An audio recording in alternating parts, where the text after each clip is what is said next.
What's going on, everybody? This is James Grandmaster Facts Boyce, and you are here for another episode of the Facts Project. Today, very special guest, all the way from Australia, Phillip Tarl Denson. Thank you for being here, sir. Hey, pleasure to be here. Absolutely. So, today we are talking about a project of yours that earlier this year debuted on Kickstarter by the name of Future Tales and is now live on Amazon. So, please, if you would, what could you say is the synopsis of you making this book? Well, it came from the book is modern retelling of classic fairy tales, but set in a cyberpunk post-apocalyptic world. So there's a lot of the aesthetics that I love and have always enjoyed since, I was an anime fan and watching like Ghost in the Shell and Battle Angel Alita and things like that, Akira, but also like Saturday morning cartoons and the unique kind of mutants and worlds and things that would pop up there. And also this more in the anthropological, historical sort of side of things. I like where folk tales and fairy tales are reimagined and changed, and that's what they've been for hundreds, thousands of years. Even some of these stories, we reference the Brothers Grimm in our story, but as a fairy tale, but they were just retelling or solidifying fairy tales from a lot older.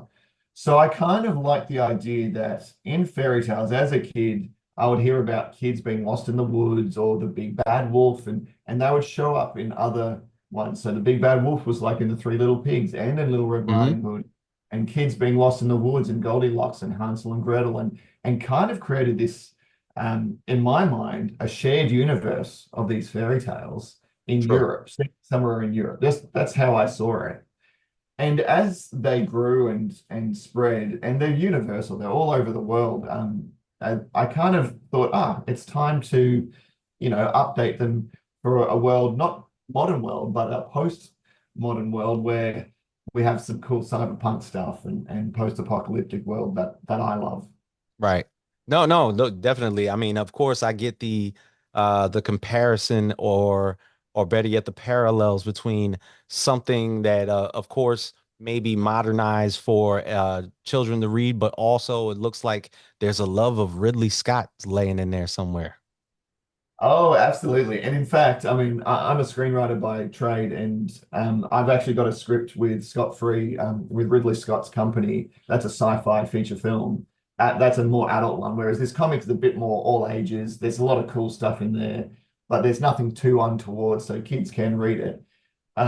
But yeah, Ridley obviously is the man, like Blade Mhm. Runner and Alien and all that. But just as a sci-fi fan, a lot of those influences fall through and come into the work, not just this comic, but into a lot of my work. So yeah, Ridley's awesome.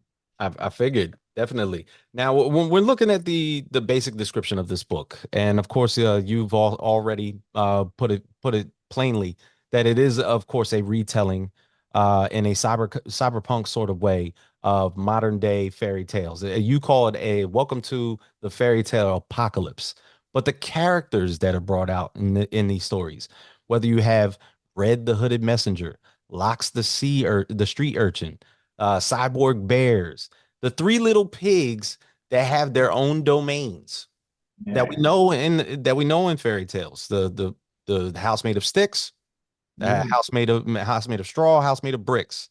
But you split these up into domains, make Mm. them more three hidden underground cities. Mhm. Now, if you could construct the parallels that pretty much brought that particular portion of the story to life. Well, I'm glad you picked up on that because that is actually a part of the meta story in that every chapter is a retelling of a classic fairy tale in itself, but every chapter informs the next chapter, and the characters show up in each chapter until the final one where they all join together to fight the big bad wolf.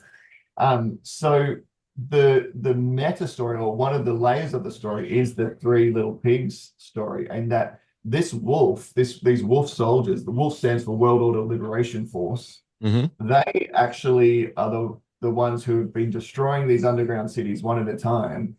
So that's happening almost in the background, and we get to see one of the invasions of this, the house being the house, the underground city being destroyed. in the Cinderella story, but it Hmm. all joins together and tells one greater story. And I mean, I didn't know if it was too on the nose when I referenced the three little pigs. Every underground city is led by an ex-cop, so that's the whole pig reference. I don't know. I Ah, mean, see, that's and no good. offense to our cop listeners, but I think there's something there. So I'm glad you picked up on that because a lot of people don't see that next layer. So thank you. No, no, absolutely. Now when we're discussing it as far as like, well, you brought up the fact of Brothers Grimm Mm. and the sensibility of like the stories of like Mother Goose and everything like that. But from this cyberpunk feel that you basically have drawn inspiration from, where did your outside of Ridley Scott, like where did this sci-fi uh agenda, or better yet, how did this personality of just basically a postmodern, post-apocalyptic universe come from? Well, I mean, firstly, in fairy tales, they would use fairy tales to basically scare your kids from wandering away, but then use that next level, which is like magic and things like that. I think the modern version of magic is technology. And Hmm. if we jump a little bit further, it's like cybernetic enhancements. Like we've got Red, she's got a hood, which the hood stands for holographic ordnance object device. She can project holograms. Mm. So she can sneak through the city, the bombed out city, to get to the next underground safe haven. So in my mind, first it's using the technology as a to stand in for magic, but personally, I that's the stuff I love. Like most, I come from a science background in both physics, like quantum mechanics, Hmm. teaching as well as studying. And a lot of my stories are influenced a little bit by science in some way. In this one, it's a little bit more, the influence is more from sci-fi rather than science. Right.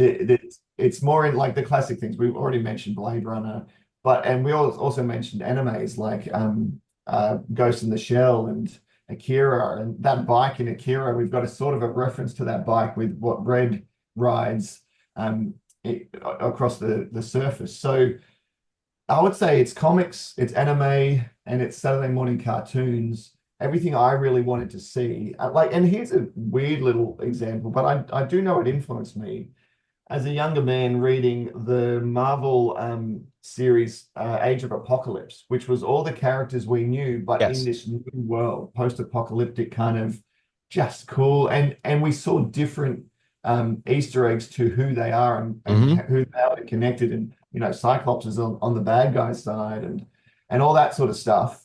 And I think that kind of influenced me thinking back on it because these are classic characters that people know, Little Red Riding Hood, Jack and the Beanstalk, all that. But we've twisted them and told them in a world and put them in the same world. So there's a lot of Easter eggs in there. Mm. Now, you being a screenwriter by trade, this being like your first, now, is this your first go round in comics? Yeah, first published one. I've been playing with comics my whole life, and Okay. all I draw as well. I do art, but I haven't. We haven't actually made that full step. So this was the first one that we've actually published, and yeah, I'm pretty excited by it. Nice. Now, what drew you to basically create a graphic novel right away rather than just single issues? See, my thing, I mean, I used to love collecting. Every month you go and you get your trade Yeah. paperbacks, or you get your floppies. But I also love complete stories.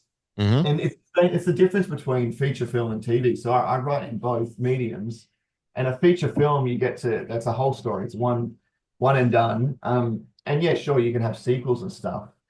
With Future Tales, it kind of came about for two reasons. One is we started an anthology, and each of us creators, there's a group of us who are from either screenwriters or animators, or all people who just loved comics. Wild North Comics is the name of the company. We all joined together and we decided to make an anthology. We all had 10 pages each, Hmm. and that's how we published. And my first one, I had so many different ideas I could have done, but because this story had stuck with me for so long and it lended itself to chapters, because the Red Riding Hood story, 10 pages, but it all contained that's her story. Even though Right. it's the start, an introduction into this world, it's her story. So I thought this is the best medium to share that. And then we did our next anthology, then our next one, and we did each, the new 10 pages, new chapter.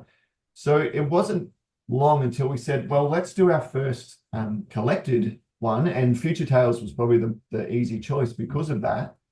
Brought them all together. It tells a full story. The eighth chapter is all the characters joined together, like I said, to fight the big bad wolf. Right. Avengers style, they team up. Yep. Um, and that's where I feel like it can tell a whole story. But there's so much more we could do with this, and we can go further. There's more fairy tales to explore, but just these characters and how they might interact. I think there's a lot more to tell. Interesting. Now, let's get into collaborators. Being as how this was like your first go around as a graphic novel, generally you would need someone who has, of course, been a part of this for a very long time. Tell me about Sean Pollitt. Oh yeah, right. So we have how we started first was we didn't know what we we're doing. We just started. Hmm. When we got into the actual idea of doing a Kickstarter for Future Tales, I was like, okay, who's out there? I'd met Sean and I was like, hey, I think I met him at a film conference actually. He was pitching Really? some of his Okay. ideas as movies and has made some progress in that, which is great. And we just connected, and I was like, "Hey, you've done a bunch of Kickstarters. Help! What are we doing?" And I mean, we were really successful in the end, and we've been able to print quite a lot, and we put it up on Amazon now. But it wouldn't have happened without the help of Sean and the team at Wild North Comics. There's a whole team of us here, and just on Future Tales, talking about collaborators, all my different artists. So we didn't just use one Oh artist. yeah, Every please shout out the creative team. yeah, I will. I'll throw out all their names because they're amazing. We had firstly Annika P. Putri. She originally from Indonesia, but in Australia. She was the original artist. We worked on in that first chapter. But then we got Raymond Augustin from the Philippines. We have Darius Kobzinski from France, who did a chapter. We have a Moroccan artist, Sidiat Chakoi. We also had a Nigerian artist who did the second chapter and just knocked it out of the park for me. We only had a real tight timeline and he just came and smashed it. Adelaide Yusuf Hmm. or Adele Yusuf, I think it's pronounced. Lucas Assis from Brazil. We also had, now I'm trying to rack my brain. I think the prologue was done by a great artist from Peru, Antonio Diaz. Mm. And then we had our Cinderella chapter by Silvia Ferreira from Brazil as well. So, and also, did I mention Purple Llama Creatives? They're from Philippines. They did the more Disneyfied cartoon chapter about Hansel and Gretel because it's from the child's perspective that we got to go a little bit down that road as well. So, Oh, wow. amazing artists from around the world, Yeah, all yeah, top the notch. international book, my friend. Yeah, and that's partly part of it is that fairy tales are international. Future punk, I mean cyberpunk and future like post-apocalyptic worlds are international and universal. So we really wanted every artist to bring their own culture to it. For example, Sylvia made Cinderella Brazilian. In fact, our Nigerian artist made Sleeping Beauty, his character. He was drawing a Nigerian character. So we got to bring in the cultures from the artists' backgrounds into the work and not just their visual style, but their actual culture as well. So yeah, I was really excited by that. Excellent. Now, this of course debuted earlier this year on Kickstarter. How would you say after the campaign was done, how was the reception of the book once it was finished? Yeah, yeah, good. It took a while to get it out there, but I because it was pretty much done and we needed to get it published, but it was only a few months. We got it out, and amazing reception. In many ways, and I don't want to talk anything down, but in many ways, this was devised during a writer's strike, a screenwriter's strike Yeah. last year. Put it out. I wanted to work in a medium where you have direct access to your audience, and you can just instead of going through all the loops and we cast someone and then it doesn't get made. I mean, they still pay you, so that's pretty good. Whereas in a comic, you can write a script for an artist. It's right there, and then we can give it straight to the audience. and get direct feedback. And a part of me was like, oh, I wonder if I was a bit too shallow in my storytelling. I wonder if we did. I hinted at a lot of bigger, deeper story world stuff and character things, but without really going there. It's quite a fast read, Hmm. and let the visuals tell the story. So a little part of me in my brain was like, oh, I wonder if people would read this and go, oh, it doesn't really. But the response has been crazy. We've got some 5-star reviews, um, and some from people who, not my friends, which is always Right. good. Actual audience out there, and people have been texting me and emailing me and potentially collaborating with other artists and writers who have read it and have had inspired by it and want to connect. So really good feedback, and we're selling well too. So we're excited. That's great. Now, to do, of course, I'll talk about this again. To do a cyberpunk sort of tale, of course, in this retelling faction of doing fairy tales, you Mm. it's easy to go into the mode of this is going to be sort of like TVMA, almost rated R. You decided to kind of like keep this all ages. How did Yes. that happen? Well, partly I have kids. I've got young kids. Right. Partly because the anthology we were in, we didn't want to push it too much. Hmm. And there's definitely a way, and some of the artists wanted to get a little bit sexy with some of the characters who are like they're Right. built for honey. You could totally do that.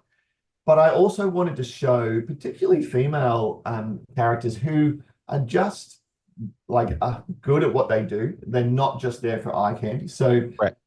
Red is a good example. She's probably our lead character throughout this, and we meet her. She's on her way delivering a message from one underground city to another, and she's in the woods, we call it, which is this broken down city. And that came about because I saw this photo years and years ago of a bombed city during the World War II, I believe it was, and the steel of the skeleton of these buildings almost look like trees with branches. Mm. And I was like, oh, this is our woods, this post-apocalyptic city. Anyway, long story short, she's a badass, as you guys call her. Like she's battle weary. She's seen a lot of, I don't know if I can swear on this and I won't, but Sure. she's seen a lot of stuff.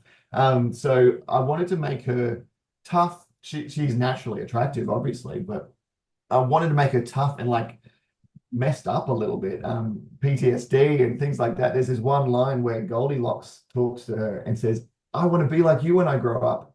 And she says, if you grow up, because If she's seen a whole world where, right. they're attacked and bombed. But I didn't want to go too aggressive. There is a bit of blood in this comic.